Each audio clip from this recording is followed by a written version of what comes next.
Price the Lord. Hallelujah, hallelujah. കർത്താവിന് മഹത്വം. അനുഗ്രഹിക്കപ്പെട്ട ഈ ആരാധനയുടെ വേളയ്ക്കായി നമ്മുടെ ദൈവത്തെ നമുക്ക് നന്ദിയോടെ മഹത്വപ്പെടുത്താം. വീണ്ടും അനുഗ്രഹിക്കപ്പെട്ട ഒരു ദിനം കർത്താവ് നമ്മുടെ ജീവിതത്തിൽ ദാനമായി തരികയും ഈ വേളയിൽ നമ്മെ നമ്മുടെ ദൈവത്തിൻ്റെ തിരുസന്നിധിയിൽ കൃപയാൽ കൂട്ടിച്ചേർക്കുകയും ചെയ്ത ദൈവത്തിൻ്റെ മഹാദയയെ ഓർത്ത് നമ്മുടെ കർത്താവിനെ നമുക്ക് നന്ദിയോടെ സ്തുതിക്കാം. എൻ്റെ ഹൃദയം കർത്താവിൽ ആശ്രയിച്ചു, എനിക്ക് സഹായവും ലഭിച്ചു. അതുകൊണ്ട് എൻ്റെ ഹൃദയം സന്തോഷിക്കുന്നു, ഞാൻ പാട്ടോടെ കർത്താവിനെ സ്തുതിക്കുന്നു എന്ന് നാം തിരുവചനത്തിൽ വായിക്കുന്നുവല്ലോ. സങ്കീർത്തനക്കാരൻ കർത്താവിൽ ആശ്രയിച്ചപ്പോൾ തനിക്ക് ദൈവത്തിൽ നിന്ന് സഹായം ലഭിച്ചു. കർത്താവിൽ നിന്ന് സഹായം ലഭിച്ചപ്പോൾ താൻ സന്തോഷിക്കുകയും പാട്ടോടെ ദൈവത്തെ സ്തുതിക്കുകയും ചെയ്യുന്നു എന്ന് പറഞ്ഞിരിക്കുന്നതായി നാം മനസ്സിലാക്കുന്നുവല്ലോ. അതെ, ഇന്ന് കർത്താവിൻ്റെ തിരുസന്നിധിയിലായിരിക്കുന്ന നമുക്കും എത്രയോ നന്മകളെ ഓർത്ത് നമ്മുടെ കർത്താവിനെ മഹത്വപ്പെടുത്തുവാനുണ്ട്. നാം ദൈവത്തിൽ ആശ്രയിച്ചപ്പോൾ അവൻ അത്ഭുതകരമായി നമ്മെ വിടുവിച്ചു, അതിശയകരമായി വഴി നടത്തി, നാം ചിന്തിച്ചതിലും യാചിച്ചതിലും അധികമായ നന്മകളെ നൽകി അനുഗ്രഹിച്ചു. എന്നാൽ ദൈവത്തിൻ്റെ സന്നിധിയിൽ വരുമ്പോൾ ദൈവത്തിൻ്റെ നന്മകളെ ഓർത്ത്, ദൈവീക വിടുതൽ ഓർത്ത്, കർത്താവിൻ്റെ അനുഗ്രഹങ്ങളെ ഓർത്ത് നമ്മുടെ ഹൃദയം സന്തോഷിക്കാറുണ്ടോ? ദൈവത്തിൻ്റെ സന്നിധിയിലായിരിക്കുന്നവർ സന്തോഷത്തോടെ ദൈവത്തെ സ്തുതിക്കണം. ഇന്ന് കർത്താവിൻ്റെ തിരുസന്നിധിയിലായിരിക്കുന്ന നാം ഏറ്റവും വലിയ അനുഗ്രഹമായ കാൽവറിയിലെ മരണത്താലുള്ള രക്ഷയെ കർത്താവ് നമുക്ക് ദാനമായി നൽകിയത് ഓർക്കുന്നവരായ നാം, തൻ്റെ ആത്മാവിനാൽ നമ്മെ നിറച്ചിരിക്കുന്നത് അറിയുന്നവരായ നാം, ഇന്ന് കർത്താവിൻ്റെ തിരുസന്നിധിയിലായിരിക്കുമ്പോൾ എത്രയോ നന്മകളെ നമ്മുടെ ജീവിതത്തിൽ നൽകി തന്നവനായ നമ്മുടെ കർത്താവിനെ, തൻ്റെ നന്മകളെ ഓർക്കാം. നമ്മുടെ ഹൃദയം നിറഞ്ഞു കവിയുന്ന സന്തോഷത്തോടെ, നന്ദിയോടെ, ജീവനോടെ നമുക്കെല്ലാവർക്കും ഒരുമിച്ച് നമ്മുടെ കർത്താവിനെ നന്ദിയോടെ മഹത്വപ്പെടുത്താം. Praise the Lord. Hallelujah, hallelujah, hallelujah, ഹല്ലേലൂയ. നന്ദിയോട് ഞങ്ങളങ്ങ് സ്തുതിക്കുന്നു പിതാവേ.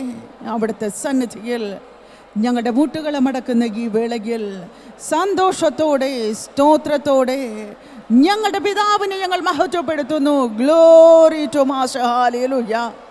നന്ദിയോട് ഞങ്ങളങ്ങേ ആരാധിക്കുന്നു, മഹത്വപ്പെടുത്തുന്നു. Glory to Jesus Christ. ഹല്ലേലൂയ. Praise the Lord. ഹല്ലേലൂയ. Glory to God, glory to Master. Hallelujah. Praise the Lord, praise the Lord, praise the Lord, praise the Lord, praise the Lord. Hallelujah. Glory to God, glory to Master. Hallelujah. നന്ദി തിരിഞ്ഞ ഹൃദയത്തോട് ഞങ്ങൾ നിന്നെ സ്തുതിക്കുന്നു, വാഴ്ത്തുന്നു പിതാവേ.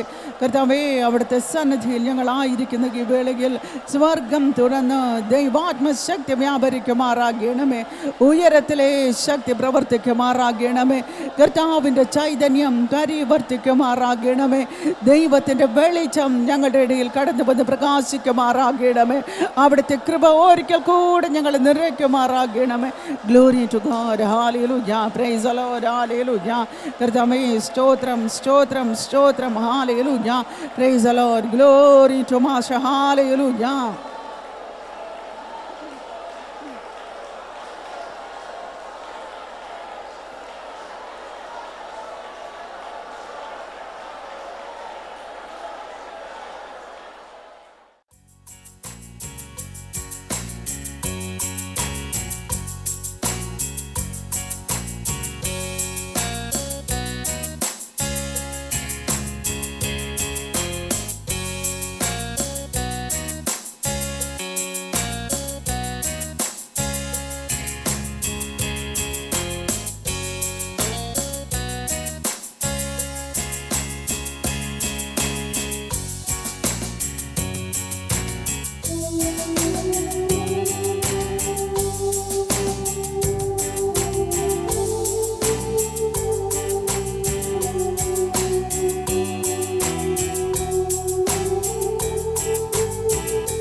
to God. Glory to God. Glory to God. Glory to Jesus Christ. Hallelujah. നന്ദിയോട് ഞങ്ങളൊക്കെ മഹത്വപ്പെടുത്തുന്നു, നന്ദിയോട് ഞങ്ങളങ്ങെ ആരാധിക്കുന്നു. നന്ദിയോട് ഞങ്ങളങ്ങ് സ്തുതിക്കുന്നു പിതാവേ. Glory to God, glory to master. Hallelujah. Praise the Lord. Hallelujah, hallelujah, hallelujah. കർത്താവേ സ്തോത്രം, സ്തോത്രം, സ്തോത്രം. Hallelujah.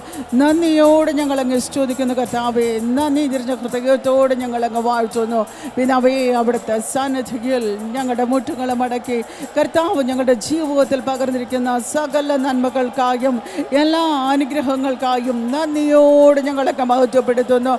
Glory to God, glory to master. ഹല്ലേലൂയ. Glory to God, glory to master. ഹല്ലേലൂയ. നന്ദിയോട് ഞങ്ങളങ്ങ് വാഴ്ത്തുന്നു, സ്തുതിക്കുന്നു പിതാവേ. നന്ദി നിറഞ്ഞ ഹൃദയത്തോട് ഞങ്ങളങ്ങ് ആരാധിക്കുന്നു, മഹത്വപ്പെടുത്തുന്നു. Glory to God, glory to God, glory to master. ഹല്ലേലൂയ. Praise the Lord. Glory to Jesus Christ. ഹല്ലേലൂയ. കർത്താവേ നന്ദിയോട് ഞങ്ങളങ്ങ് മഹത്വപ്പെടുത്തുന്നു. കാൽവരിയിലെ രക്തത്താൽ ഞങ്ങളെയും വീണ്ടെടുത്ത കൃപയ്ക്കായി നന്ദിയോട് ഞങ്ങളങ്ങ് മഹത്വപ്പെടുത്തുന്നു. നന്ദിയോട് ഞങ്ങളങ്ങ് സ്തുതിക്കുന്നു പിതാവേ. Glory to master. ഹല്ലേലൂയ, ഹല്ലേലൂയ, ഹല്ലേലൂയ, ഹല്ലേലൂയ.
ലോകസുഖം അല്ല എന്റെ ലക്ഷ്യവും, ദൈവകൃപ മാത്രമെന്നാശയം.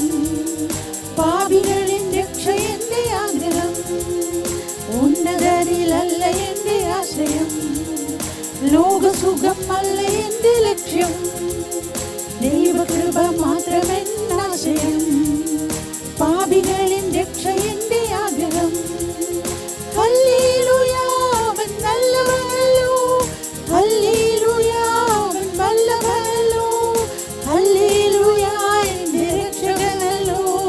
Hallelujah, hallelujah. ഹല്ലേലൂയ, അവൻ നല്ലവനല്ലോ. ഹല്ലേലൂയ, അവൻ വല്ലഭനല്ലോ. ഹല്ലേലൂയ, എന്റെ രക്ഷകനല്ലോ. to Master. Hallelujah. Hallelujah. Glory to God. Glory to Master. Hallelujah. നന്ദിയോട് ഞങ്ങളങ്ങെ ആരാധിക്കുന്നു, മഹത്വപ്പെടുത്തുന്നു. നന്ദി നിറഞ്ഞ ഹൃദയത്തോട് ഞങ്ങളങ്ങ് സ്തുതിക്കുന്നു പിതാവേ. Glory to God, glory to master. ഹല്ലേലൂയ. നന്ദിയോട് ഞങ്ങളങ്ങ് മഹത്വപ്പെടുത്തുന്നു, നന്ദിയോട് ഞങ്ങളങ്ങ് സ്തുതിക്കുന്നു പിതാവേ. അവിടുത്തെ സന്നിധിയിൽ ഞങ്ങളുടെ മുട്ടുകളെ മടക്കുമ്പോൾ ഞങ്ങളുടെ കർത്താവിൻ്റെ നന്മകളെ ഓർത്ത് സന്തോഷത്തോട് ഞങ്ങളങ്ങ് മഹത്വപ്പെടുത്തുമ്പോൾ ദൈവിക സാന്നിധ്യം ഞങ്ങൾ അനുഭവിച്ചറിയുന്നതിനാൽ നന്ദിയോട് ഞങ്ങളങ്ങ് സ്തുതിക്കുന്നു, വാഴ്ത്തുന്നു, മഹത്വപ്പെടുത്തുന്നു. നന്ദിയോട് ഞങ്ങളങ്ങ് ആരാധിക്കുന്നു, പുകഴ്ത്തുന്നു പിതാവേ. Glory to God. Hallelujah. Praise the Lord. Hallelujah. Hallelujah. Hallelujah. Glory to master. Hallelujah. പിതാവേ, അവിടുത്തെ സന്നിധിയിൽ ഞങ്ങൾ ആയിരിക്കുന്ന ഈ വേളയിൽ ദൈവത്തിൻ്റെ പരിശുദ്ധാത്മാവ് ഞങ്ങളെ പിന്നെയും നിറയ്ക്കുന്നതിനാൽ ദൈവിക സാന്നിധ്യം ഞങ്ങൾ അനുഭവിച്ചറിയുവാൻ കർത്താവിൻ്റെ കൃപ ഞങ്ങളുടെ മേൽ ചൊരിയപ്പെടുന്നതിനാൽ നന്ദിയോട് ഞങ്ങൾ അങ്ങ് മഹത്വപ്പെടുത്തുന്നു പിതാവേ. അവിടുത്തെ വചനം മുഖാന്തരം അവിടുന്ന് ഞങ്ങളോട് ഇന്ന് സംസാരിക്കുന്നതിനാൽ നന്ദിയോട് ഞങ്ങൾ അങ്ങ് സ്തുതിക്കുന്നു പിതാവേ. ഇന്ന് ഞങ്ങൾ കേൾക്കുന്ന ദൈവത്തിൻ്റെ വചനം ഞങ്ങളുടെ ജീവിതത്തിൽ ഏറ്റവും പ്രയോജനമായി തീരേണ്ടതിന്, ഏറ്റവും അനുഗ്രഹമായി തീരേണ്ടതിന് ഞങ്ങളുടെ കർത്താവിൻ്റെ ആത്മാവ് ഓരോ ഹൃദയങ്ങളോടും ഇടപെടുമെന്നതിനാൽ നന്ദിയോട് ഞങ്ങളങ്ങ് സ്തുതിക്കുന്നു പിതാവേ. നന്ദിയോട് ഞങ്ങളങ്ങ് വാഴ്ത്തുന്നു കർത്താവേ. നന്ദിയോട് ഞങ്ങളങ്ങ് മഹത്വപ്പെടുത്തുന്നു.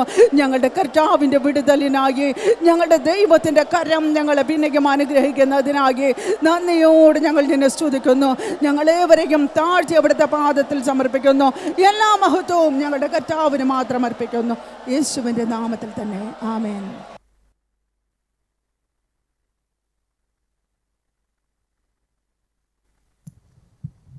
Praise the Lord. Hallelujah. യാക്കോബിൻ്റെ ലേഖനം 1-ാം അധ്യായം 22-ാമത്തെ വാക്യം. യാക്കോബിൻ്റെ ലേഖനം 1-ാം അധ്യായം 22-ാമത്തെ വാക്യം. നിങ്ങൾ ആത്മവഞ്ചകരാകരുത്, വചനം കേൾക്കുന്നവർ മാത്രമാകാതെ പ്രാവർത്തികമാക്കുന്നവരുമാകണം. ഹല്ലേലൂയ. ഹല്ലേലൂയ. ഹല്ലേലൂയ. നിങ്ങൾ ആത്മവഞ്ചകരാകരുത്. നിങ്ങൾ നിങ്ങളെ തന്നെ സ്വയം വഞ്ചിക്കരുത്. സ്വയം നിങ്ങളെ നിങ്ങൾ വഞ്ചിക്കാൻ പാടില്ല. ഏത് കാര്യത്തിൽ? വചനം കേൾക്കുന്ന കാര്യത്തിൽ. വചനം കേൾക്കുന്നവർ മാത്രമാകാതെ പ്രാവർത്തികമാക്കുന്നവരുമാകണം. വചനം വെറുതെ കേട്ടുകൊണ്ട് പോകുന്നതിൽ നിനക്കൊരു ഗുണവുമില്ല. നീ ഇരുട്ട വിളക്ക് വീട്ടിലിരുന്ന് ബൈബിൾ വായിച്ചാലും നിനക്കൊരു ഗുണവും കിട്ടുകയില്ല. ചിലർ ബൈബിൾ വായിക്കാറുണ്ട് വീട്ടിലിരുന്ന്. കടകട വായിച്ചു കൊണ്ടുപോകും, പുസ്തകം വായിക്കും പോലെ. കടകട വായിച്ചു കൊണ്ടുപോകുന്ന പുസ്തകമല്ല ബൈബിൾ പുസ്തകം. ബൈബിൾ കർത്താവാൽ നമുക്ക് നൽകപ്പെട്ടതാണ്. ആ ബൈബിളിലെ വചനങ്ങൾ നീ കേട്ടതുകൊണ്ട് നിനക്കൊന്നും കിട്ടുകയില്ല. ആ ബൈബിളിലെ വചനങ്ങൾ നീ അനുസരിക്കണം. നിന്റെ കാതുകൊണ്ട് കേൾക്കുന്ന വചനങ്ങൾ നീ അനുസരിക്കണം. അതനുസരിക്കാൻ നിന്നെ കൊണ്ട് സാധിക്കുന്നില്ല എങ്കിൽ നീ വചനം കേട്ടതുകൊണ്ട് ഒരർത്ഥവുമില്ല. ചിലർ വചനം ശ്രദ്ധയോടെ കേൾക്കും, ചിലർ ഒരു പകുതി അളവിൽ കേൾക്കും, ചിലരാകട്ടെ ഒട്ടും കേൾക്കില്ല. എന്നൊക്കെ പ്രസംഗം പറയുമ്പോൾ ഇങ്ങനെയൊക്കെ പറയും, വചനവും പറയും, എല്ലാം പറയും. അതവർ പറഞ്ഞുകൊണ്ട് പോട്ട്, നമുക്കെന്ത്?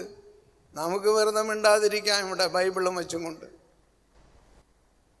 അതുകൊണ്ട് ഇവിടെ തിരുവചനം പറയുന്നു, നിങ്ങൾ ആത്മവഞ്ചകരാകരുത്. നിങ്ങൾ നിങ്ങളെ തന്നെ പറ്റിച്ചു കളയരുത് കേട്ടോ. വചനം കേട്ടല്ലോ, വചനത്തിലൂടെയുള്ള പ്രസംഗത്തിലൂടെയുള്ള വചനങ്ങളും കേട്ടല്ലോ. അപ്പോൾ പ്രസംഗം നമ്മൾ കേട്ടു, വചനം നമ്മൾ കേട്ട്, അത് മതി നമുക്ക് എന്ന് തൃപ്തിപ്പെടുന്നവർ ധാരാളമുണ്ട്. അതുകൊണ്ടാണ് ഇവിടെ പറയപ്പെട്ടിരിക്കുന്നത്, നീ ആത്മവഞ്ചകനാകരുത്. അർത്ഥം എന്താണ്? നീ സ്വയം നിന്നെ പറ്റിക്കരുത്. വചനം കേട്ടല്ലോ, പ്രസംഗം കേട്ടല്ലോ, അത് മതി, അത് നമുക്കതിൻ്റെ അനുഗ്രഹം കിട്ടിക്കൊള്ളും. കിട്ടത്തില്ല എന്ന് ബൈബിൾ പറയുന്നു. അത് കിട്ടുകയില്ല എന്ന് ബൈബിൾ പറയുന്നു. നീ സ്വയം നിന്നെ തന്നെ വഞ്ചിക്കുകയാണ്, നിന്നെ പറ്റിക്കുകയാണ്. എനിക്കെല്ലാം കിട്ടി, ഞാൻ വചനം കേട്ടു. വചനം എങ്ങനെ കേട്ടു? ചുമ്മാ കേട്ടു. തിരിച്ചു പറയാനറിയാമോ? അറിയില്ല. വചനപ്രകാരമായിട്ടുള്ള ഒരു പ്രസംഗം പറഞ്ഞാൽ തിരിച്ച് നിൻ്റെ വീട്ടിൽ ചെന്ന് നീ മറ്റുള്ളവരോടത് പറഞ്ഞു കൊടുക്കുമോ? ഇല്ല, പറഞ്ഞു കൊടുക്കില്ല. എന്തുകൊണ്ട് പറഞ്ഞു കൊടുക്കില്ല? നിനക്കറിയില്ല. പറഞ്ഞു കൊടുക്കാനേ നിനക്കറിയില്ല. അതാണ് ഇവിടെ പറയുന്നത്, വചനം പറയുന്നത്, നിങ്ങൾ ആത്മവഞ്ചകരാകരുത്. നിങ്ങളെ തന്നെ സ്വയം പറ്റിക്കരുത്. വചനം കേൾക്കുന്നവർ മാത്രമാകാതെ പ്രാവർത്തികമാക്കണം. വചനം കേട്ടാൽ ആ വചനത്തിൽ എന്തു പറയുന്നു അതിനെ നീ പ്രാവർത്തികമാക്കണം. നിൻ്റെ ജീവിതത്തിൽ അതിനെ പ്രയോജനപ്പെടുത്തണം. ആ വചനത്തിൽ എന്തു പറഞ്ഞിരിക്കുന്നുവോ അത് നീ പ്രവർത്തിക്കണം, നീ ചെയ്യണം. എല്ലാറ്റിനും ഉപരിയായി കർത്താവിനെ സ്നേഹിക്കുക. വചനം യേശു പറയുന്നു, എല്ലാറ്റിനും ഉപരിയായി ദൈവത്തെ സ്നേഹിക്കുക. ആ ശരി, അത് നല്ലതാണ്. ദൈവത്തെ സ്നേഹിക്കാൻ പറഞ്ഞിട്ടുണ്ട്, ബൈബിളിൽ പറഞ്ഞിട്ടുണ്ട്. ആ ശരി, ദൈവത്തെ സ്നേഹിക്കാൻ നിനക്ക് കഴിയുന്നുണ്ടോ? ഇല്ല. എന്തുകൊണ്ട്? വചനം ഒരു കാതുവഴി കേട്ടു, മറ്റേ കാതുവഴി നീ വിട്ടുകളഞ്ഞു. നിന്നെ പോലെ നിൻ്റെ അയൽക്കാരെയും നീ സ്നേഹിക്കണം, നിൻ്റെ സഹോദരങ്ങളെയും നീ സ്നേഹിക്കണം.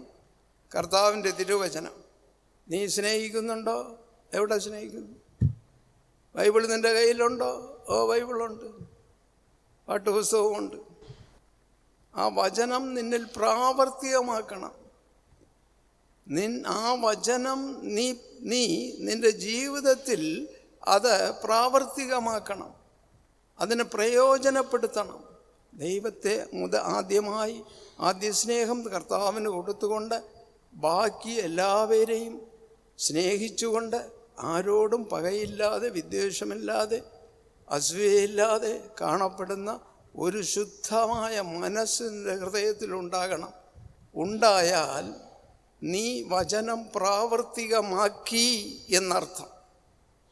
ഇല്ല എങ്കിൽ വചനം നീ പ്രാവർത്തികമാക്കിയില്ല.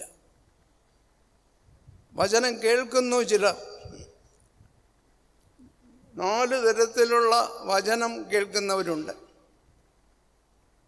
വചനം ഇരുന്ന് കേൾക്കും, ആലയത്തിൽ വചനം കേൾക്കും. വചനം കേട്ടും കൊണ്ട് തിരിച്ച് പ്രാർത്ഥനയും കഴിഞ്ഞ് നീ പുറത്തേക്ക് പോകുമ്പോൾ ഈ കാമ്പൗണ്ടിൻ്റെ വാതിൽ കഴിഞ്ഞ ഉടനെ നീ മറക്കും. ഇവിടെ എന്ത് സംസാരിച്ചു, എന്തു പറഞ്ഞു, എന്താണ്, ഒരു പിടിയില്ല നിനക്ക്. എന്തു പറഞ്ഞ്? ചില വചനങ്ങളൊക്കെ പറഞ്ഞു. വചനം ഒന്ന് പറഞ്ഞതാ, അത് എനിക്കിപ്പോൾ മറന്നുപോയി, അറിയില്ല, പ്രാവർത്തികമാക്കാൻ അറിയില്ല.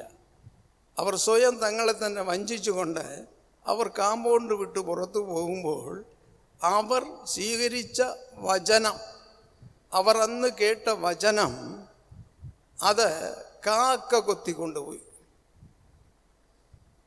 ആ വചനത്തിനെ കാക്ക കൊത്തിക്കൊണ്ടുപോയി. ആരാണ് ഈ കാക്ക? പിശാച്.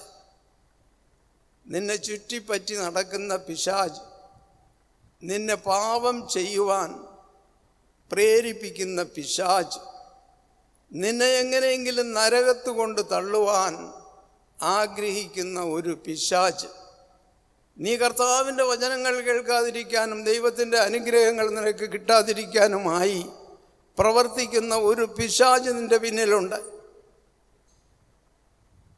എന്നാൽ നിനക്കുള്ളിൽ പരിശുദ്ധാത്മാവ് ഉണ്ടേ എങ്കിൽ ആ പരിശുദ്ധാത്മാവ് നിന്നെ വഴി നടത്തും.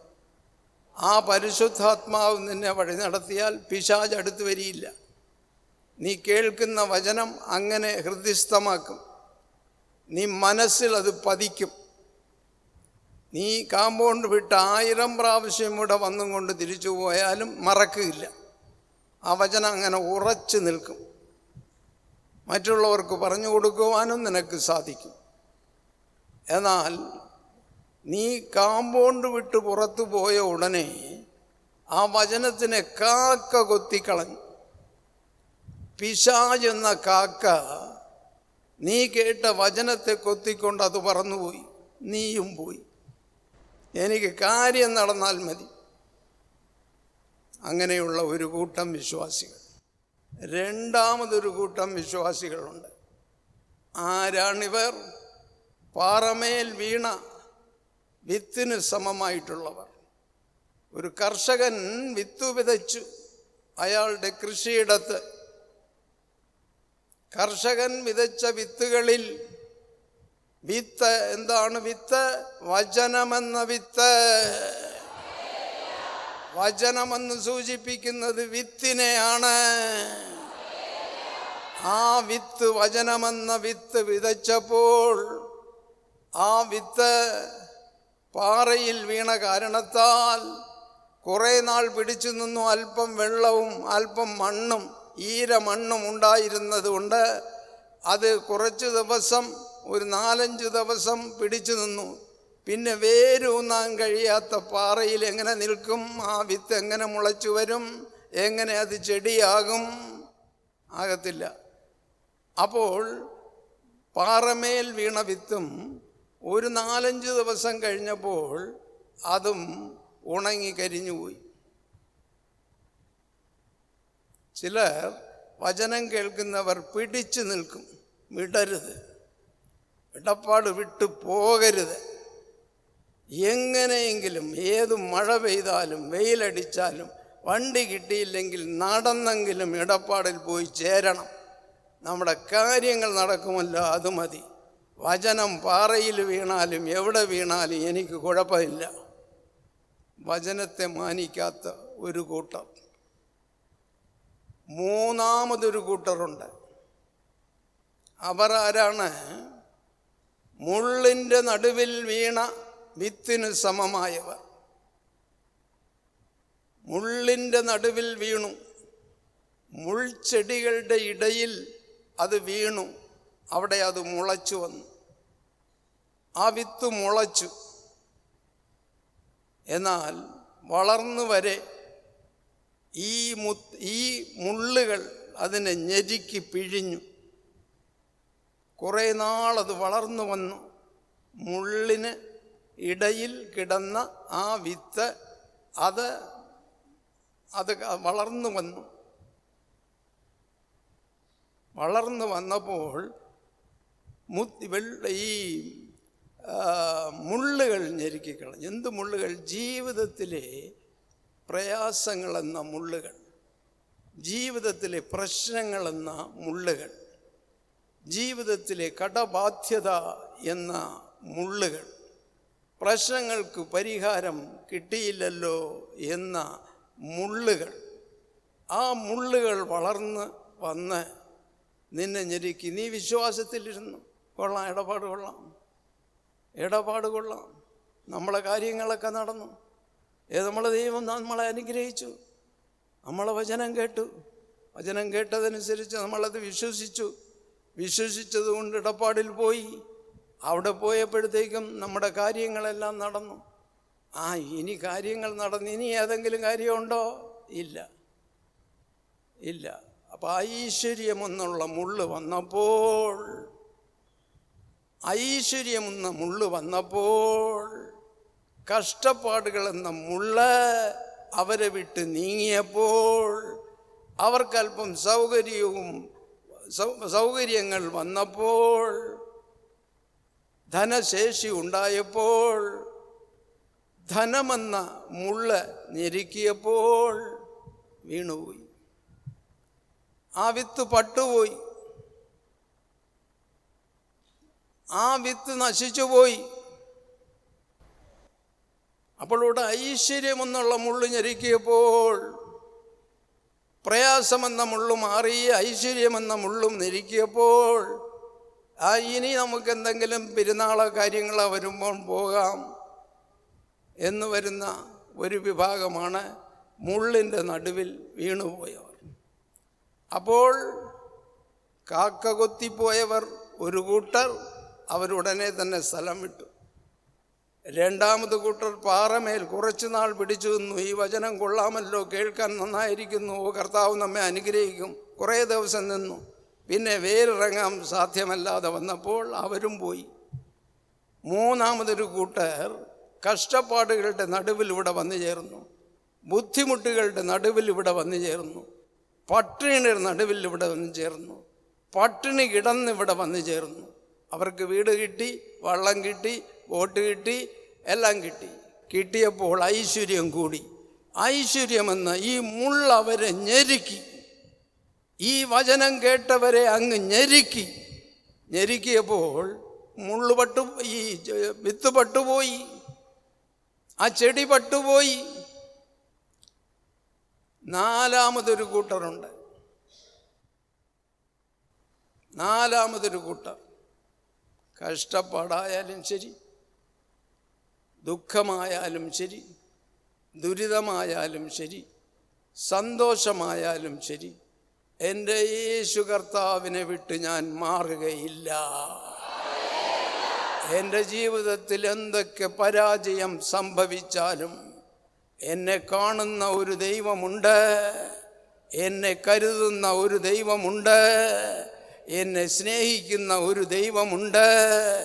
അവൻ്റെ വചനം ഞാൻ പാലിക്കും, അവൻ്റെ വചനം ഞാൻ പാലിക്കും.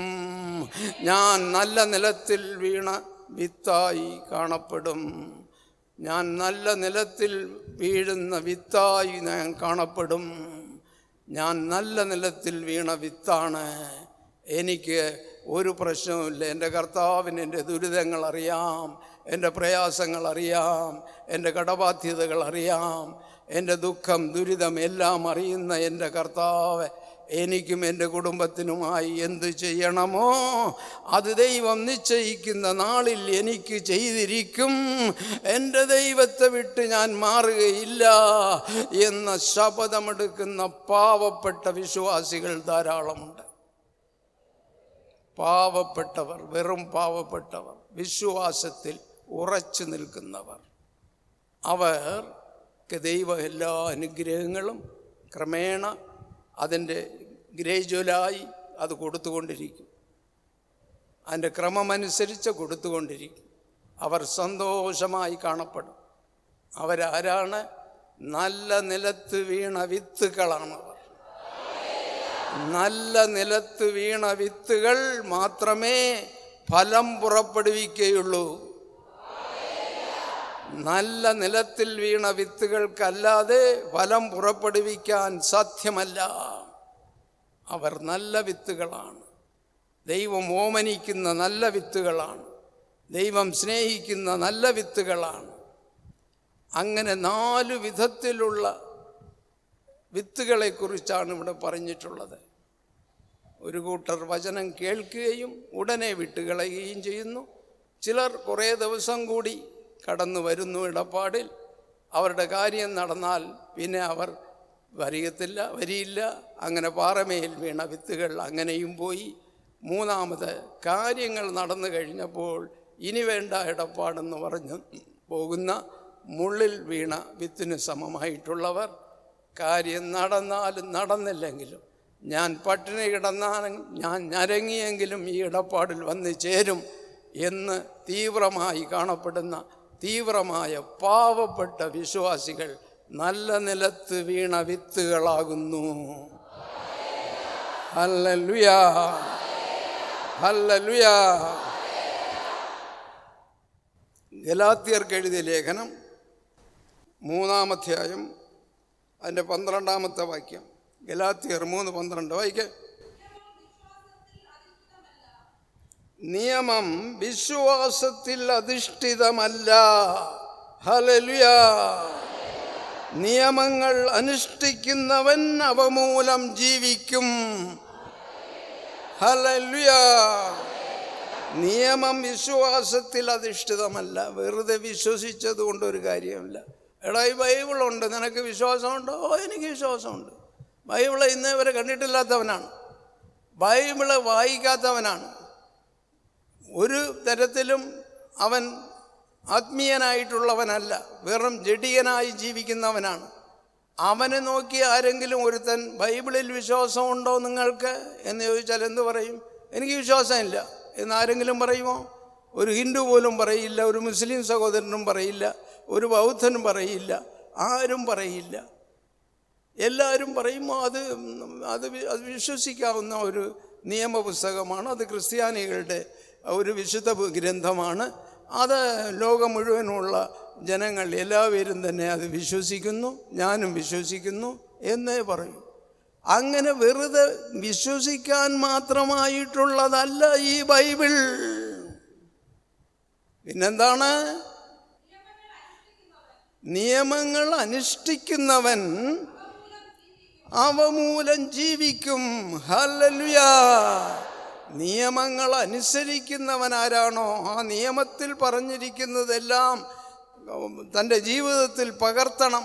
അങ്ങനെ പകർത്തുന്നവൻ ആരാണോ അവൻ, അതായത് വചനം പ്രാവർത്തികമാക്കുന്നവൻ, അതായത് വചനപ്രകാരം ജീവിക്കുന്നവൻ, അതായത് വചനത്തിന് പൂർണ്ണ പ്രാധാന്യം കൊടുക്കുന്നവൻ, വചനത്തിന് ഭയപ്പെടുന്നവൻ, വചനപ്രകാരം മാത്രം തങ്ങളുടെ ജീവിതത്തെ സമത്വപ്പെടുത്തുന്നവൻ, അവൻ ആരാണോ അവൻ ജീവിക്കും. അവൻ ജീവിക്കും. അവൻ ജീവിക്കും. വചനം പാലിക്കുന്നവൻ ജീവിക്കും. അവൻ സ്വർഗത്തിൽ ജീവിക്കും. അവൻ നിത്യതയിൽ കാണപ്പെടും. അതാണ് അതിൻ്റെ അർത്ഥം. അപ്പോൾ വചനം പാലിക്കുന്നവൻ എന്തുണ്ട്? സ്വർഗരാജ്യത്തിൽ പങ്കുണ്ട്. അവൻ സ്വർഗത്തിൽ പോകും. എന്താണ് ഈ വചനം? ഈ വചനം എന്താണ്? ഈ വചനമെന്ന് പറയുന്നത് എന്താണ്? 2 തിമോഥെയോ 3-ാം അധ്യായം 16-ാമത്തെ വാക്യം. 2 തിമോഥെയോ 3-ാം അധ്യായം 16-ാമത്തെ വാക്യം. വിശുദ്ധ ലിഖിതങ്ങളെല്ലാം ദൈവനിവേശിതമാണ്. വിശുദ്ധ ലിഖിതങ്ങൾ, വചനം വിശുദ്ധമായതാണ്, പരിശുദ്ധ വചനങ്ങളാണ്. നീ കേൾക്കുന്ന വചനം വിശുദ്ധി നിറഞ്ഞതാണ്. അതാണ് ബൈബിളെക്കുറിച്ച് പറയുമ്പോൾ ഹോളി ബൈബിൾ എന്നെഴുതിയിരിക്കുന്നത്. മലയാളത്തിൽ വിശുദ്ധ ബൈബിൾ എന്നെഴുതിയിരിക്കും, തമിഴിൽ പരിശുദ്ധ വേദാഗമം എന്നെഴുതിയിരിക്കും. അപ്പോൾ പരിശുദ്ധ വേദാഗമം, പരിശുദ്ധമായ ബൈബിൾ, വിശുദ്ധി നിറഞ്ഞ ബൈബിൾ. എന്താ കാര്യം? ദൈവം പറഞ്ഞുകൊടുത്ത വാക്യങ്ങൾ അടങ്ങിയ പുസ്തകമായതുകൊണ്ട്. ലോകത്ത് ധാരാളം പുസ്തകങ്ങളുണ്ട്, എന്നാൽ ബൈബിൾ മാത്രം ദൈവത്തിൻ്റെ പുസ്തകമാകുന്നു. ബാക്കി കോടിക്കണക്കിനുള്ള പുസ്തകങ്ങൾ മനുഷ്യൻ എഴുതിയതാണ്. എന്നാൽ ഈ ബൈബിൾ മാത്രം എഴുതിയത് ദൈവം പറഞ്ഞുകൊടുത്ത് ദൈവത്തിന് ഇഷ്ടമായ മനുഷ്യരെ കൊണ്ട് ദൈവം എഴുതിപ്പിച്ചതാണ് ബൈബിൾ. ഇവിടെ പറയുന്നു ദൈവനിവേശിതമാണത്. അതെന്തിനു പ്രയോജനപ്പെടും? പഠിപ്പിക്കാൻ പ്രയോജനപ്പെടും. പഠിപ്പിക്കാനും ശാസിക്കാനും തെറ്റുതിരുത്താനും നീതിയിലുള്ള പരിശീലനത്തിനും അവ ഉപകരിക്കുന്നു. എന്താണത്? പഠിപ്പിക്കാൻ. ഈ ബൈബിൾ കൊണ്ട് നിനക്കറിയാത്ത ഭാഗങ്ങൾ പഠിപ്പിക്കുന്നു. ദൈവത്താൽ തിരഞ്ഞെടുക്കപ്പെട്ട ദൈവത്തിൻ്റെ ഊഴിയക്കാർ നിന്നെ പഠിപ്പിക്കുന്നു, വചനം പഠിപ്പിക്കുന്നു. നിന്നെ ശാസിക്കാനും കൂടിയാണ് ഈ ബൈബിൾ. നീ തെറ്റ് ചെയ്താൽ നിന്നെ ശാസിക്കും, മറ്റുള്ളവരുടെ മുമ്പിൽ വെച്ച് നിന്നെ ശാസിക്കും. നീ തെറ്റ് ചെയ്തിരിക്കുന്നു എന്ന് തുറന്നു പറയണം. പറയുന്നവനാണ് ഊഴിയക്കാരൻ, പറയാത്തവൻ മടയനാണ്, അവൻ ഊഴിയക്കാരനാകില്ല. തെറ്റിന് തെറ്റെന്ന് പറഞ്ഞ് മനസ്സിലാക്കി കൊടുക്കണം. വിശ്വാസികൾ ചെയ്യുന്ന തെറ്റുകൾ തെറ്റാണ് എന്ന് പറഞ്ഞ് മനസ്സിലാക്കി കൊടുക്കണം. അവരെ ശാസിക്കണം, ആ വചനം കൊണ്ട് അവരെ ശാസിക്കണം. അങ്ങനെ ശാസനയ്ക്ക് വേണ്ടിയാണ് ദൈവം പല വചനങ്ങളും തന്നിട്ടുള്ളത്. അങ്ങനെ ശാസിക്കാനും തെറ്റ് തിരുത്താനും, തെറ്റുകൾ ഉണ്ടെങ്കിൽ തിരുത്തി തരാനും ഇതിനകത്ത് വചനങ്ങളുണ്ട്. ആ വചനങ്ങൾ നിനക്ക് പറഞ്ഞു തന്ന് നിന്നെ തിരുത്താനായിട്ടാണ് ഈ ബൈബിൾ. അല്ലാതെ നീ കയ്യിൽ കൊണ്ട് നടക്കാനല്ല ഈ ബൈബിൾ. നീതിയിലുള്ള പരിശീലനത്തിനും അവ ഉപകരിക്കുന്നു. നിന്നെ നീതിയുടെ പാർവയിൽ, നിന്നെ നീതിയുടെ നേർവഴിയിൽ, നീതിയായ പാതകളിൽ നിന്നെ വഴി നടത്തി, നിന്നെ പഠിപ്പിച്ച്, നിന്നെ ഈ വചനപ്രകാരം നിന്റെ ജീവിതത്തിൽ നിന്നെ മാറ്റിയെടുക്കുവാനാണ് പ്രയോജനപ്പെടുന്നത് ഈ ബൈബിൾ. ബൈബിളിലെ വചനങ്ങൾ പറഞ്ഞു തരുന്നത് എന്തിന്? നീ മാറി വരുവാൻ, നിന്റെ പഴയ അഴുക്കു സ്വഭാവം മാറുവാൻ, ഇനിയെങ്കിലും വചനത്തെ നീ സ്വീകരിക്കുവാൻ, ഇനിയെങ്കിലും വചനത്തിൽ പറയുന്ന കാര്യങ്ങൾ നീ അനുസരിക്കുവാൻ, നിന്നെ ശാസിക്കുവാൻ, നിന്റെ തെറ്റുകൾ തിരുത്തുവാൻ ഇതിലേക്ക് വേണ്ടി ദൈവം തിരഞ്ഞെടുത്തതാണ്. തൻ്റെ ദൈവമക്കളെ തിരഞ്ഞെടുത്ത് അവർക്ക് പറഞ്ഞു കൊടുത്ത് അവരെ കൊണ്ട് എഴുതിപ്പിച്ചതാണ് ഈ തിരുവചനങ്ങൾ. യോഹന്നാൻ സുവിശേഷം 15-ാം അധ്യായം അതിൻ്റെ 7-ാമത്തെ വാക്യം. യോഹന്നാൻ്റെ സുവിശേഷം 15-ാം അധ്യായം 7-ാമത്തെ വാക്യം. നിങ്ങൾ എന്നിൽ വസിക്കുകയും, യേശു കർത്താവ് പറയുന്നു, യേശു ക്രിസ്തു പറയുന്നതാണ് ഈ ഭാഗം. നിങ്ങൾ എന്നിൽ വസിക്കുകയും എൻ്റെ വചനങ്ങൾ നിങ്ങളിൽ വസിക്കുകയും ചെയ്യുന്നെങ്കിൽ, ഹല്ലേലൂയ, നിങ്ങൾ എന്നോടൊപ്പം ഇരിക്കുകയും എൻ്റെ വചനങ്ങൾ നിങ്ങളുടെ മനസ്സിലുണ്ട് എങ്കിൽ, ആ വചനപ്രകാരം നിങ്ങൾ ജീവിക്കുന്നു എങ്കിൽ, അയ്യോ കർത്താവ് ഇന്ന കാര്യങ്ങൾ പറഞ്ഞിട്ടുണ്ടല്ലോ, ഇത് നമ്മൾ സ്വീകരിക്കണമല്ലോ എന്ന് പറഞ്ഞത് കഷ്ടമായി തോന്നിയാലും പ്രയാസമായി തോന്നിയാലും ആ വചനപ്രകാരമായി ജീവിക്കാനുള്ള കടപ്പാട് നിനക്കുണ്ട്. നീ ചെയ്യുന്നുണ്ടോ? ഇല്ല. നിനക്ക് സന്തോഷമായിട്ടുള്ള ദൈവം നിന്നെ അനുഗ്രഹിക്കും, നിൻ്റെ മക്കളെ അനുഗ്രഹിക്കും, നിൻ്റെ കുടുംബത്തെ അനുഗ്രഹിക്കും. നിൻ്റെ ബോട്ടിന് മീൻ കിട്ടും, നിൻ്റെ വള്ളത്തിന് വള്ളം നിറയെ മീൻ കൊണ്ടുവരും, നിനക്ക് സ്വത്തുക്കൾ വരും, അത് വരും, ഇത് വരും. നിൻ്റെ മക്കൾക്ക് കർത്താവ് ജോലി കൊടുക്കും, നിൻ്റെ പെൺമക്കളെ കെട്ടിച്ചയക്കും എന്നൊക്കെ വചനം പറഞ്ഞാൽ നിനക്ക് ഭയങ്കര ഖുഷിയാണ്, സന്തോഷമാണ്. അതല്ലാതെ വചനപ്രകാരം ജീവിച്ചില്ല എങ്കിൽ നീ ചാകും എന്ന് പറഞ്ഞാൽ നിനക്ക് ഇഷ്ടമറിയില്ല. കർത്താവ് പറയുന്നു നീ ജീവിക്കും, വചനം പാലിച്ചാൽ നീ ജീവിക്കും. എവിടെ ജീവിക്കും? സ്വർഗത്തിൽ ജീവിക്കും. ദൈവത്തോടൊപ്പം നീ ജീവിക്കും. ജീവിക്കാൻ നിന്നെ അനുവദിക്കുന്ന, ജീവിക്കുവാൻ നിനക്ക് സ്വാതന്ത്ര്യം നൽകുന്ന, ജീവിക്കുവാൻ നിനക്ക് എല്ലാ വിധത്തിലുള്ള അനുഗ്രഹങ്ങളും തരുന്നതാണ് വചനം പാലിക്കുക എന്ന് പറയുന്നത്. അത് പാലിച്ചില്ല എങ്കിൽ നീ എവിടെ പോകും? നരകത്ത് പോകും. കൊണ്ടു നടക്കാനുള്ളതല്ല, പുസ്തകമല്ല ബൈബിൾ. ബൈബിളെന്ന് കാണുമ്പോൾ നിനക്ക് കണ്ണിൽ കണ്ണീര് വരണം, അത് തൊടുമ്പോൾ നിൻ്റെ കൈ കിടന്ന് വിറയ്ക്കണം. അത്ര വിശുദ്ധിയുള്ള ബൈബിളാണ്. ഇതെടുക്കാനുള്ള കഴിവ്, ഇതെടുക്കാനുള്ള യോഗ്യത എനിക്കില്ലല്ലോ കർത്താവേ. എന്നെ യോഗ്യത ഉള്ളവളാക്കി മാറ്റണമേ, എന്നെ യോഗ്യത ഉള്ളവനാക്കി മാറ്റണമേ എന്നുള്ള പ്രാർത്ഥന നിന്നിലുണ്ടായിരിക്കണം. അങ്ങനെ ഒരു വിശുദ്ധ ലിഖിതങ്ങൾ ആണ് ഈ ബൈബിൾ എന്ന് പറയുന്നത്. വായിക്ക്. നിങ്ങൾ എന്നിൽ വസിക്കുകയും എൻ്റെ വചനങ്ങൾ നിങ്ങളിൽ വസിക്കുകയും ചെയ്യുന്നു എങ്കിൽ നിങ്ങൾ ഇച്ഛിക്കുന്നതെന്തും ചോദിക്കുക, അത് നിങ്ങൾക്ക് നൽകപ്പെടും. എൻ്റെ വചനപ്രകാരം നിങ്ങൾ നടന്നാൽ നിങ്ങളുടെ ഹൃദയത്തിൽ എന്തൊക്കെ ആഗ്രഹമുണ്ടോ, നിന്റെ ഹൃദയത്തിൽ എന്തൊക്കെ നിനക്ക് വേണ്ടതായ കാര്യങ്ങളെക്കുറിച്ചുള്ള ഒരു ഒരു വേണമെന്നുള്ള കാര്യങ്ങളെക്കുറിച്ച് നിനക്കുള്ള ആ കാര്യങ്ങൾ, നീ ഇച്ഛിക്കുന്ന കാര്യങ്ങൾ, അത് എന്തു തന്നെ ആയാലും നീ ആഗ്രഹിക്കുന്ന കാര്യങ്ങൾ, ദൈവം നിനക്ക് എന്തൊക്കെ ചെയ്യണം, നിൻ്റെ കുടുംബത്തിന് എന്തൊക്കെ ചെയ്യണം, നിൻ്റെ തൊഴിലിന് എന്തൊക്കെ ചെയ്യണം, നിൻ്റെ മക്കൾക്ക് എന്തൊക്കെ ചെയ്യണമോ അതെല്ലാം നിൻ്റെ ഹൃദയത്തിലുണ്ട്. അത് നിൻ്റെ ഇച്ഛയാണ്, നിൻ്റെ മനസ്സിലെ ആഗ്രഹമാണെന്ന് ദൈവത്തിന് അറിയാവുന്നുള്ളത് കൊണ്ട് എൻ്റെ വചനങ്ങൾ പാലിക്കുന്ന ഇവരെ ഞാൻ അവരെന്ത് ചോദിച്ചാലും കൊടുക്കും എന്ന് നമുക്ക് കർത്താവ് വാഗ്ദാനം ചെയ്യുന്നു. ഇവിടെ എന്താണ് യേശു പറയുന്നത്? യേശു പറയുന്നത് എന്താണ്? എന്നിൽ വസിക്കുകയും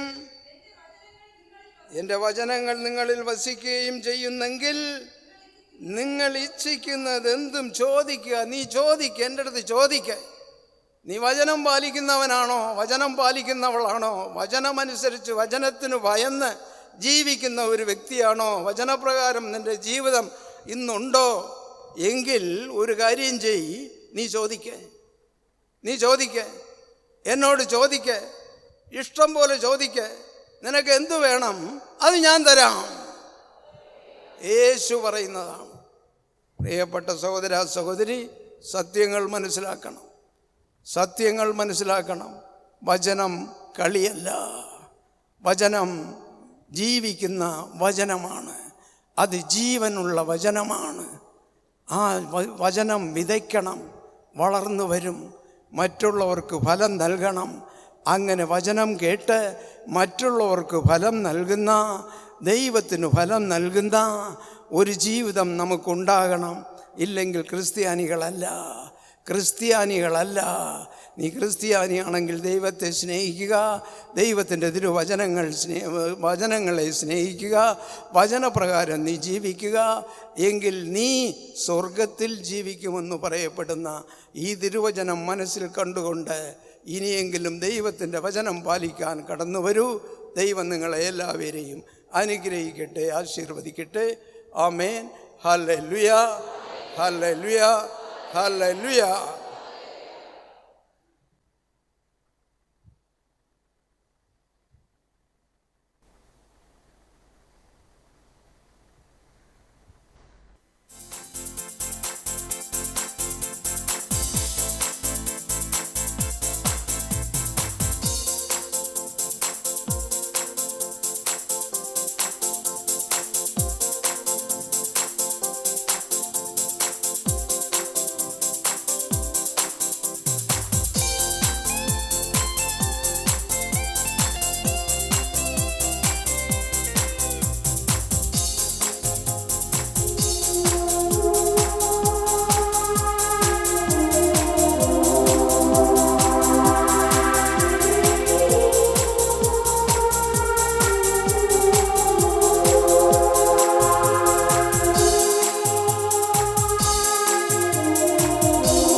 நோயினால் கஷ்டம் அடைவார்கள், பஞ்சத்தால் ஜனம் தவி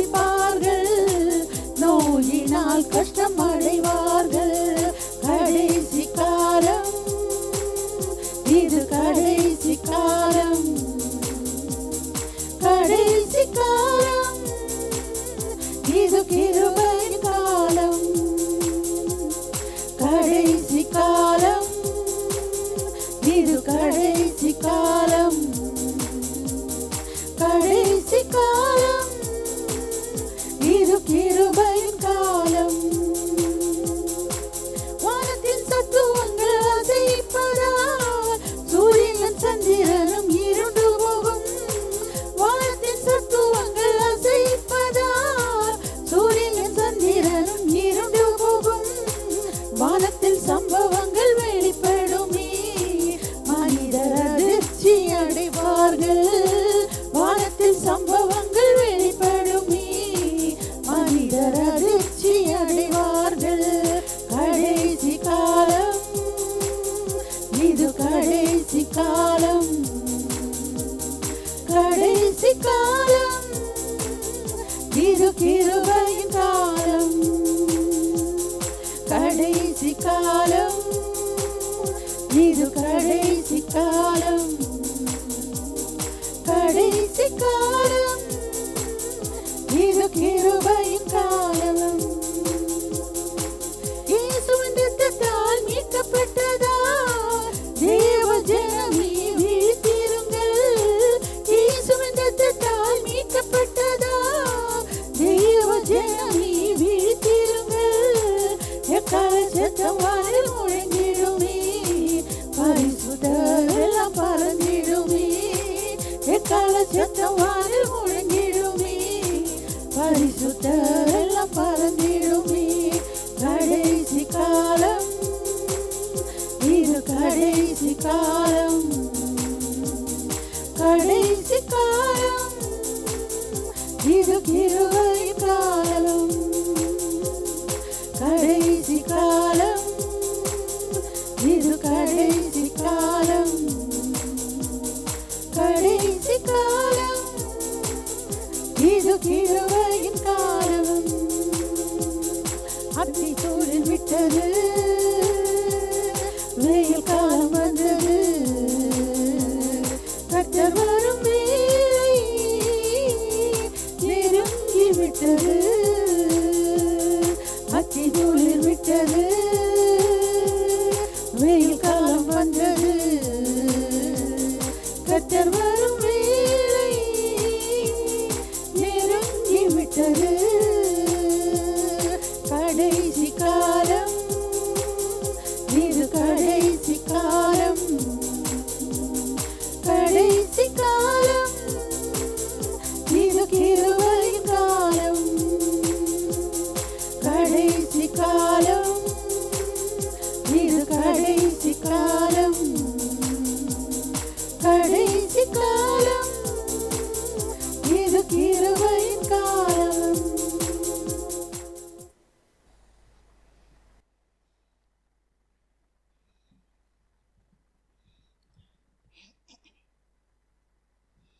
ஹalleluya, ஹalleluya, ஹalleluya. நம் ஆண்டவராகிய தேவனுக்கு நன்றி சொல்லுவோம். ஹalleluya, ஹalleluya. அவர் செய்த எண்ணிலடங்காத நன்மைகளுக்காக நம் ஆண்டவருக்கு நன்றி சொல்லுவோம். அவருடைய நேரம் நெருங்கி விட்டது, அவருடைய காலம் நெருங்கி விட்டது.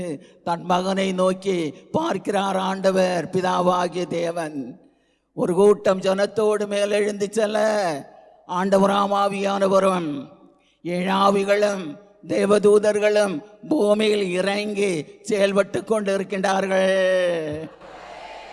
நம்முடைய கண்களால் காண முடியாது, நம்முடைய கண்களால் பார்க்க முடியாது. இதோ கடைசி காலத்தின் பெரிய பரம ரகசியமாகிய திட்டம் இது. எதிராளி போல் இருப்பவர்கள் அப்படி இருப்பார்கள், அவர்கள் உள்ளங்கள் மாறாது. ஆண்டவருடைய பேரெழுதப்படாத மனிதர்கள் குற்றவாளிகள் போல் இருப்பார்கள், அவர்களுடைய உள்ளங்களும் மாறாது. யாருக்கு இந்த பாக்கியம் கிடைக்கும்? யாருக்கு இது கிடைக்கும்? எபேசியராகமம் 1ஆம் அதிகாரம் 4வது வசனம் வாசிப்போம். யாருக்கு இந்த பெரிய பாக்கியம் கிடைக்கும்? எந்த வம்சத்திற்கு கிடைக்கும்? எந்த ஜாதிகளுக்கு கிடைக்கும்? யாருக்கு கிடைக்கும் எப்பேற்பட்ட பெரிய பாக்கியம்? நாம் ஆண்டவராகிய கடவுளின் திருமுன் எபேசியராகமம் 1 அதிகாரம் 4வது வசனம். நாம் அவரது திருமுன் பரிசுத்தரும் பரிசுத்தவான்களும் பரிசுத்தரும் மாசற்றவருமாய் எந்த பாபத்தின் சப்தமும் கேட்காத மக்களாய், எந்த பாவத்தின் சப்தமும் நம்முடைய செவி கேட்டாது, எந்த பாவமும் நம் கண்கள் காண்பதும் இல்லை. யார் இவர்கள்? அதிபரிசுத்தவான்கள். இந்த மக்கள் யார்? கடவுளின் பிள்ளைகள், பூமியில் தான் இருப்பார்கள். இந்த மக்கள் யார்? கடவுளின் சொந்தமான மக்கள். உலகத்தார் அவர்களை ஏற்றுக்கொள்ள முடியாது, உலக மக்கள் அவர்களை மதிக்கவும் முடியாது. ஏன்? இவர்கள் ஆண்டவரின் பிள்ளைகள். ஹல்லேலூயா, ஹல்லேலூயா. இவர்கள் யார்? கடவுளுக்கு உகந்த மக்கள், கடவுளை போற்றுகிறவர்கள், கடவுளுக்கு ஆராதனை செய்பவர்கள். இல்லங்களில் இருந்தாலும் நேரம் இருக்கும்போது சில நேரங்களில் ஆண்டவரை போற்றி துதிப்பவர்கள். இங்கே என்ன கூறப்படுகிறது? நாம் அவரது திருமுன் பரிசுத்தரும் மாசற்றவருமாய் இருக்குமாறு உலகம் உண்டாகும் முன்னரே. நாம் எத்தனை தலைமுறையாக இருக்கும் நமக்கு தெரியாது. நம்முடைய முன்னோர்கள் யாராக இருந்தார்கள் நமக்கு தெரியாது. அவர்கள் வேற்றினத்தார்களா நமக்கு தெரியாது. வேறு வம்சத்தினரா நமக்கு தெரியாது. அந்நிய ஜாதியா நமக்கு தெரியாது. இல்லை பெரிய பண்டிதர்களாக இருந்தார்களா? தெரியாது, தெரியாது, தெரியாது. இங்கே என்ன வாசிக்க கேட்டீர்கள்? நாம் ஆண்டவராகிய கடவுளுக்கு முன்னால் பரிசுத்தரும் பரிசுத்தரும், தலை முதல் பாதம் வரையிலும் பாவமில்லாத பரிசுத்தவான்கள்.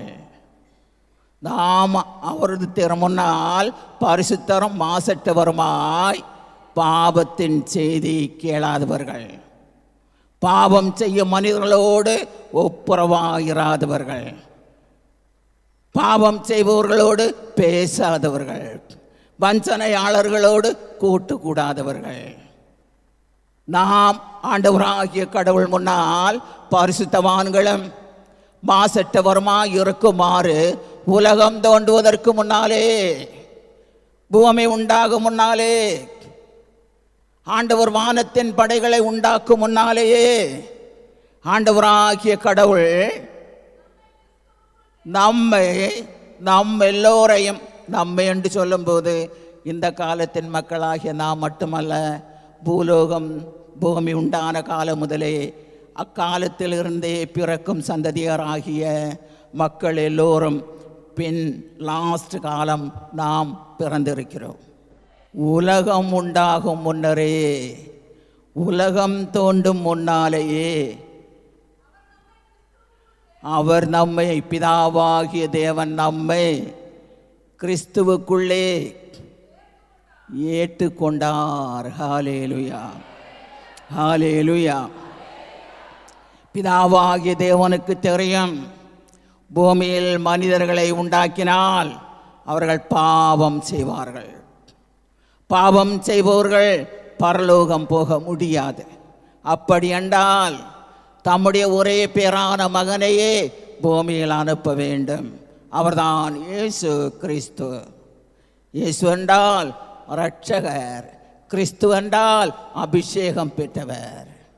ஆண்டவராகிய கடவுளின் திருமகனாகிய ஆண்டவர் இயேசு, அவர் பிறந்து, அவர் பூமியில் மனிதனாக பிறந்து, அவர் பூமியில் வளர்ந்து, அவர் இந்த உலக மக்களுக்காக, உலக மக்கள் என்று சொல்லும்போது என்ன ஜாதி, என்ன மதம், பிதாவாகிய தேவனின் திட்டம், பிதாவாகிய தேவனுக்குரிய திட்டம்.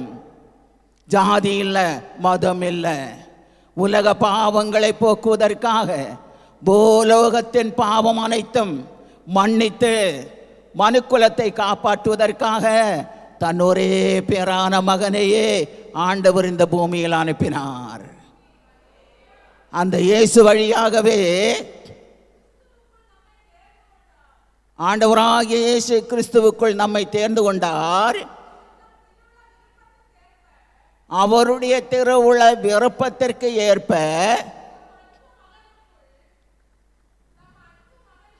தம்முடைய பிதாவாகிய தேவனுடைய அன்பான மகனுக்குள்ளே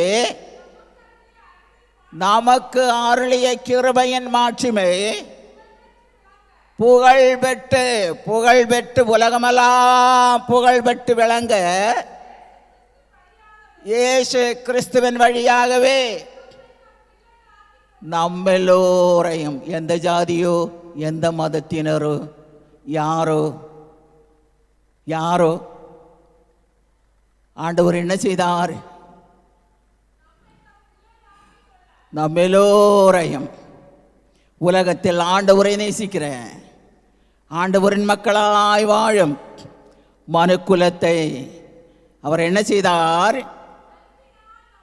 அன்பினால் பரலோகத்தில் பிதாவாகிய தேவனுடைய அன்பினாலே நம்மை முன் குறித்து வைத்தார். ஹல்லேலூயா. எந்த வம்சமோ எந்த ஜாதியோ எந்த இனத்தவரோ யாரோ, ஆனால் ஆண்டவருக்கு தெரியும், அவர் முன் குறித்து பேரெழுதி வைத்தார்.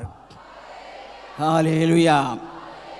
அதற்காகவே பூலோகத்தில் அடைமறியாளில் ஆண்டவர் இயேசு பிறந்தார். தேவதூதர் மரியாளை வாழ்த்தினார். கிருபை பெற்றவளே வாழீர், கிருபை பெற்றவளே வாழீர், உம்முடைய வயிற்றின் கனியும் ஆசீர் பெற்றதே. அவர்களுக்கு வேதனை உண்டானது. என்னுடைய வயிற்றின் கனியா, எனக்கு கணவனை தெரியாதே. தேவதூதரோடு வாதாடுகிறார். அவர் சொன்னார், உன்மேலே ஆண்டவர் ஆவியானவர் வருவார், உனக்கு மேல் வல்லமை இறங்கி வரும், ஆதலில் குழந்தை பிறக்கும். ஹல்லேலூயா, ஹல்லேலூயா. அருமையானவர்களே, அக்காலத்தில் 2000 ஆண்டுகளுக்கு முன்னால் அணிமறியால் பெற்றுக்கொண்ட கிருபையும் அவர்கள் பெற்றுக்கொண்ட அக்கினி அபிஷேகமும் அவர்கள் மேல் எழுந்து வந்த மகா சக்தியும் இன்று உங்களில் சிலரை தவிர மீதி எல்லோரும் பெற்றுக்கொண்டீர்கள். ஹல்லேலூயா, ஹல்லேலூயா.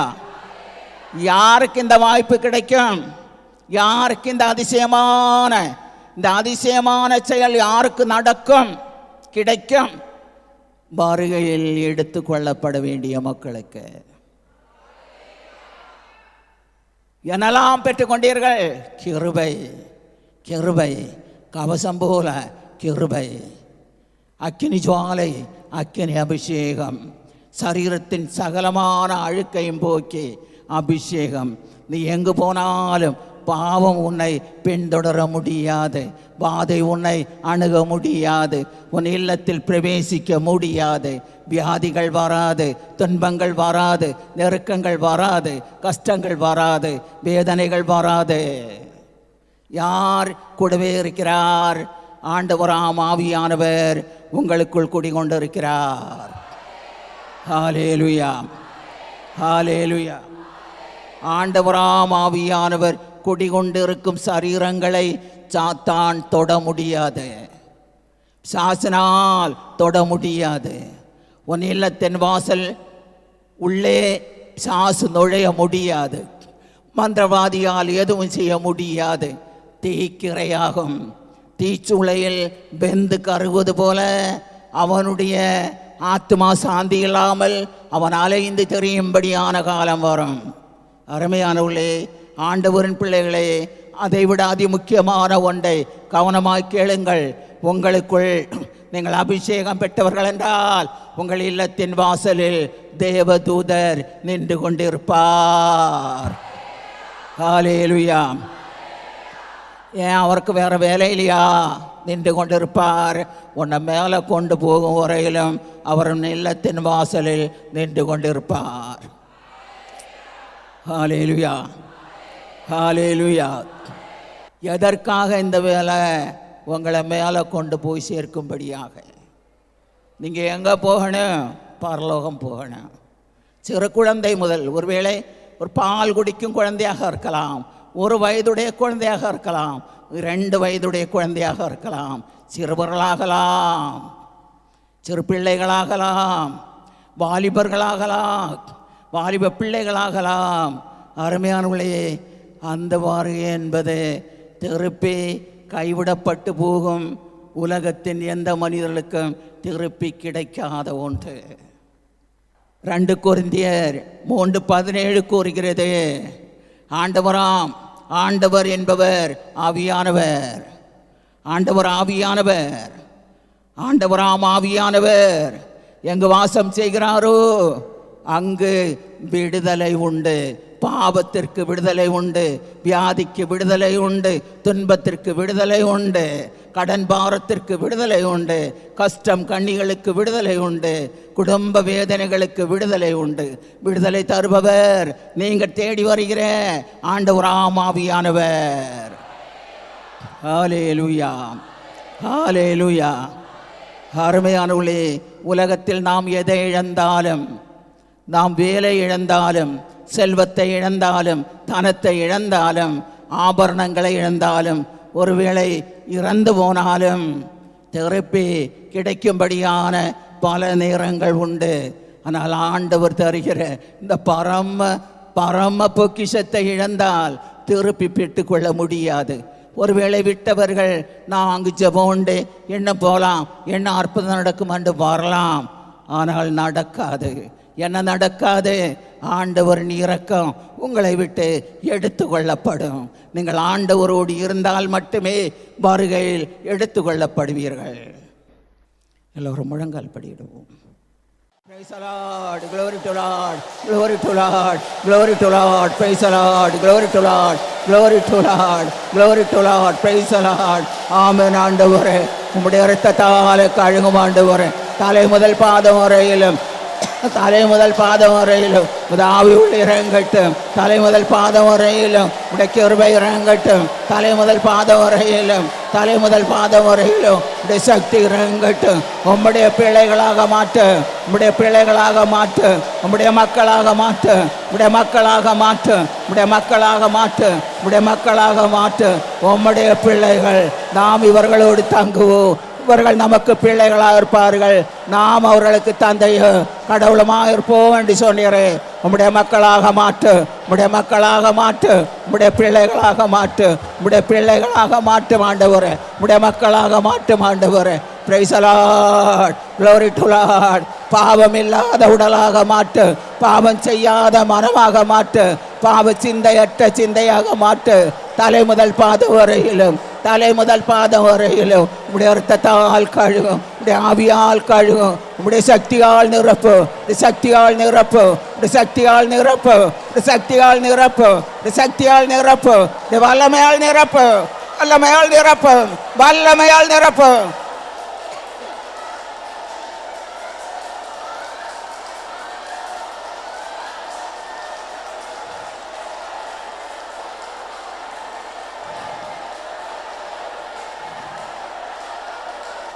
நன்றியோடுமை துதிக்கிறோம் பிதாவே, நன்றியோடுமை ஸ்தோத்தரிக்கிறோம் ஆண்டவரே. நாளில் மக்கள் எல்லோரும் மேலும் அது வல்லமையின் ஆற்றல் மிக்க சக்தி அனுப்பினீர்.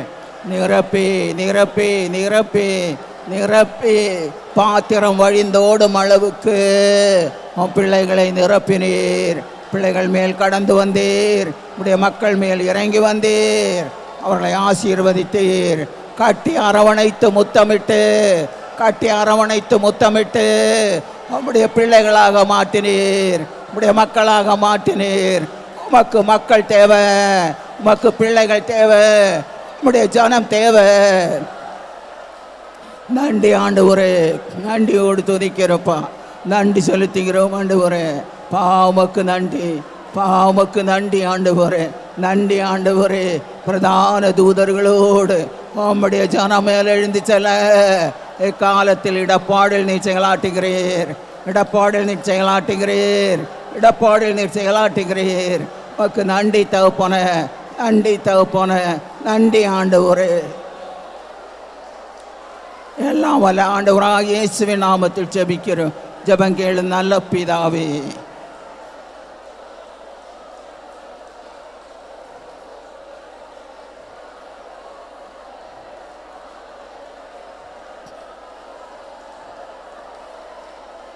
என் ஆத்மாவே கர்த்தரை ஸ்தோத்திரே, என் முழுள்ளமே அவருடைய பரிசுநாமத்தை ஸ்தோத்திரே. என் ஆத்மாவே கர்த்தரை ஸ்தோத்திரே, அவற்றை சகல நன்மையும் ஒருபோதும் மறவாதே. ஆமேன், ஆமேன், ஆமேன். ஹல்லேலூயா, ஹல்லேலூயா, ஹல்லேலூயா. நன்றி தகப்பனே, உமக்கு நன்றி, நன்றி.